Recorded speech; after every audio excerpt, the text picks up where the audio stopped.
പഞ്ചായത്ത് തമ്മിൽ ബന്ധിപ്പിക്കുന്ന പ്രധാനപ്പെട്ട റോഡാണ്. മാത്രമല്ല ഗുഹാക്ഷേത്രവും കോട്ടുകൽ ഗുഹാക്ഷേത്രവും ജഡായുപ്പാറയും തമ്മിൽ ബന്ധിപ്പിക്കുന്ന പ്രധാനപ്പെട്ട റോഡ്.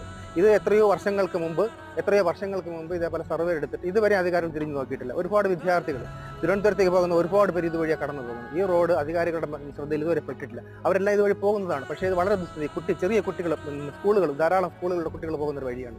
ഇതുവരെ അവർ തിരിഞ്ഞു നോക്കാത്തൊരവസ്ഥയാണ്. ഇത് വളരെ വിഷമത്തിലെ അധികാരികൾ എത്രയും പെട്ടെന്ന് ഇതിന് നടപടിയെടുക്കണമെന്ന് വിനീതമായി അഭ്യർത്ഥിക്കുകയാണ്. ശോചനീയാവസ്ഥ തുടങ്ങിയിട്ട് 15 വർഷത്തിപ്പുറത്തായി.